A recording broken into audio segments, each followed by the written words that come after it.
We're here in the market testing stage of startup tactics. We've explored the foundations, and in market testing, we've already looked at how to conduct really good market research. Now, leveraging all the insights we've gathered from that market research, we move on to the next tactic, assets. In the assets tactic, what we're going to do is we're going to look at how best to communicate the value that we want to provide to our end users. When you think about it, any new organization, any startup that's emerging into the marketplace has a limited ability to hold people's attention. You have like 10 seconds to communicate what you need to. But the other challenge we face as a startup is that we have so much. We have something that's new to the world. We have something that's complex that people might not understand from the start. And that's why the communication of what we do in a very concise manner in just 10 seconds is so important. We need a variety of assets to communicate this, and that comes in a number of different forms. I'm going to run through a variety of those different assets that we're going to need to get off the ground and to appear as a well-established organization as we go to run our first experiments through the remainder of the market testing tactics stage, which includes marketing and sales. The assets we develop here will be really useful there. First, we need to build a brand. And we could spend a lot of money and a lot of time building that brand. But we don't need something that's perfect today. The experiments that we run through market testing are going to be really set up with the goal of proving that people want the value proposition that we believe they do, that value proposition that we come out from our primary market research with. So building a brand, we don't need to go above and beyond. We need to come up with something extremely simple. I think back to the businesses that I've built, and one of them, we literally just took a different font and typed out the name of our company, and that was our brand. In another company, we took a website template, and we literally just used the way that the name of the company showed up at the top as our brand, as our logo. So again, we don't need to over-index on this, but we need something that demonstrates what we are, who we are, what this company is. Now, as we seek to communicate the value proposition, what we do, how we do it, we need to think about more than just words. We can't be sending out to our potential end users paragraphs and paragraphs of information.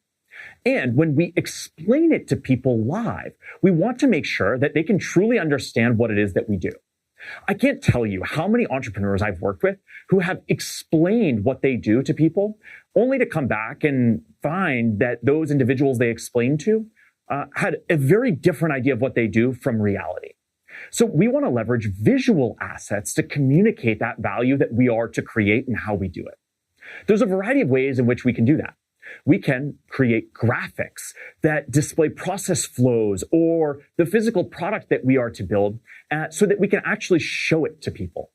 These graphics can help show people seeing is believing, right? If they can see it, they'll have a much easier time wrapping their head around it. However, in many instances, I've found that simple graphics do not quite do it justice, especially with those more complicated proposals, whether it's deep technology, whether it's a hardware product, whether it's advanced AI tools, whatever the case may be. Sometimes we need something more than just graphics. And in those situations, we might leverage animations that take those graphics and move things around so that people can understand what happens and how we create that value, again, in no time at all. We have one example of a company that leveraged the animations visual assets to increase their conversion rate over 123% because people were able to understand what they do much faster. If animations aren't enough, we might have to create video assets that communicate what we do. Quick, easy explainer videos that, again, we're not overdoing, but that communicate what we do and how we do it.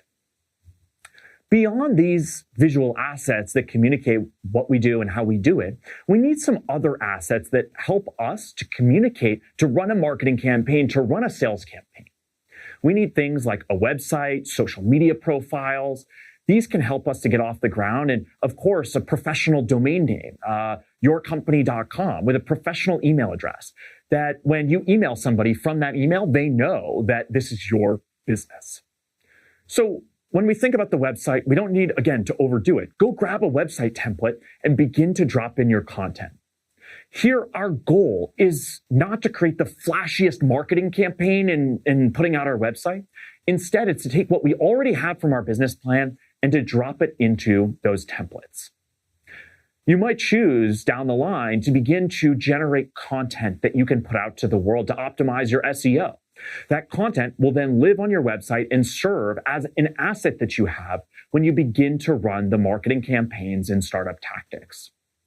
All of the assets that we generate here are rooted in the market research we've done in the previous tactic and will be incredibly useful as we move forward in the next two tactics in market testing, marketing, and sales.